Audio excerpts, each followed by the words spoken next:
In today's video, disappointing naman or disappointed products. Hindi ko po sila hate. Gusto ko lang po i-clarify. Kung may mga na-feature akong products dito na hindi naman disappointed or love na love nyo, huwag nyo po akong awayin. Based lang po yun sa opinion ko, kung ano po yun napansin ko. Notebook ako ulit kasi dito ko po nilalagay lahat ng reviews ko. Uunahin ko tong Nichido Eyebrow Gel. Sabi ni Ate SA doon, dual purpose siya kasi pwede rin siya as clear mascara. Pero nung tiniray ko siya as clear mascara, hindi naman niya na-hold yung curls ko. Nung tiniray ko siya as eyebrow gel, ang tagal niya matuyo. Kailangan ko pang tumapat sa electric fan or kailangan ganyan-ganyanin ko para na matuyo agad. Fashion 21, dalawa sila. Pero ito yung waterproof mascara with lash conditioner. And ito naman yung liquid eyeliner, which is waterproof din. Unahin ko muna yung sa mascara. Na-attract ako dun sa word na lash conditioner ha. Nadala ko. Ang problema naman, hindi ko trip yung applicator. Kasi po, may mga natatanggal. Kung makikita nyo in person, napakadami niyang parang, parang hibla ba yan? Basta yung mga ganon. Pag sa mascara, naghahanap po ako ng naho-curled, ano yun? Hold the curl. Naho-hold yung curl ko and at the same time, may volume. Which is wala. May mga clumps, kahit nung pinunasan ko na yung applicator. Pero nagka-create talaga siya, nagka-clump talaga siya. Okay sana siya kasi waterproof talaga. Dito naman tayo sa liquid liner. Gusto ko to kasi waterproof talaga and ang hirap na tanggalin.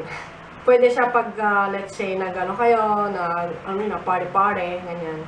Ang ayoko lang is, ang haba ng applicator niya.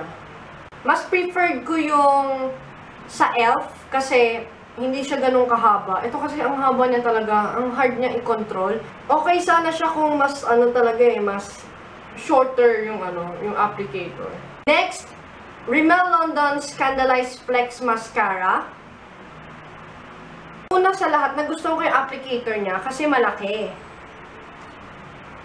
And naiisa-isa niya yung mga lashes ko. Ang problema lang, ang sabi dito is, Scandalous Volume leaves lashes feeling soft and flexible, no clumps. Nagustuhan ko kasi wala talaga siyang clumps and flexible nga, soft. Unfortunately, walang volume and bumabagsak pa rin pababa yung lashes ko.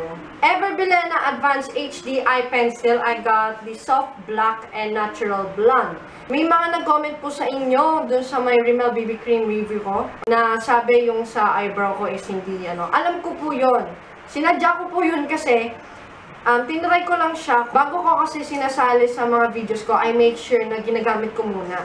Ang napansin ko po dito is not too creamy, hindi rin po tough or not too tough. Pigmented siya, parehas.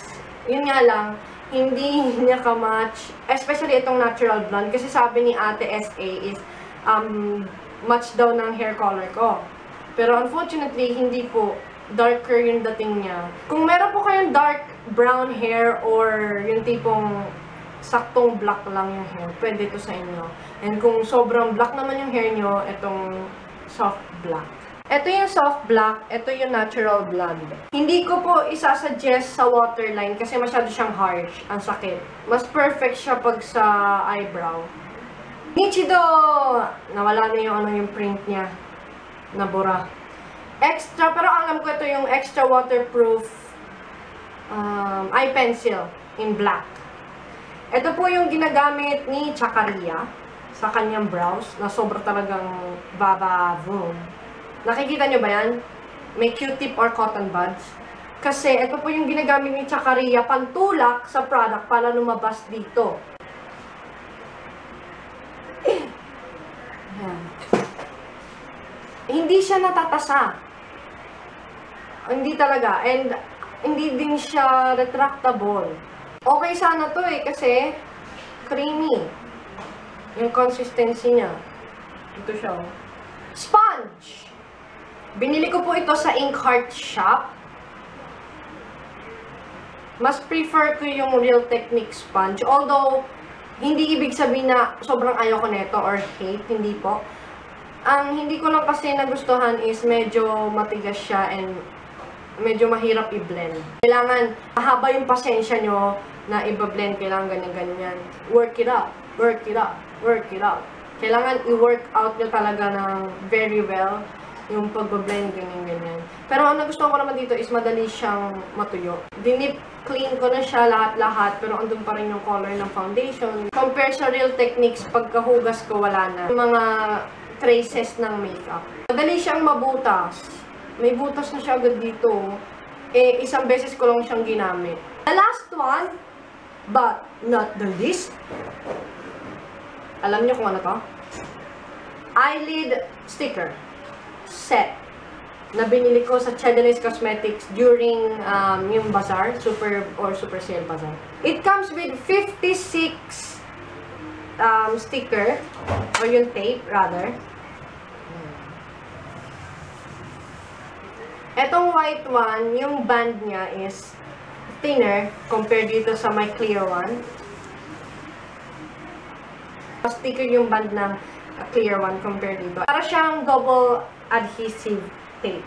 Ang problema kasi dito is walang English instruction. Ayan, kung nakikita nyo. Hindi ko siya maintindihan kasi Chinese. Kung wala kayong kamag-anak na Chinese, hindi nyo maano to. And luckily, yung mami ko kasi Chinese. So, siya nagsabi sa akin kung anong gagawin. Nahihirapan ako maglagay. Hindi ko to i-recommend pag meron kayong super oily lids. Kasi kailangan punas-punasan nyo muna bago i-apply. Pag apply nyo, ganun na agad. Hindi kayo pwede tutuod-tuod dito sa eyelid sticker set na to. Nagamit ko siya. Okay naman siya sa tawag dito, nag-create naman ako ng double eyelid. Ang problema na mahirap siyang i-apply. Yun lang po ang current disappointing products ko. Wala na po akong madadagdag pa. If you have any question, feel free to ask. Paulit-ulit na lang ako, lagi ko sinasabi. Basta kung gusto niyo mag-comment na po kayo. Wag po kayong mahiya. Thank you so much for watching. See you on my next video. Have a great day. Bye!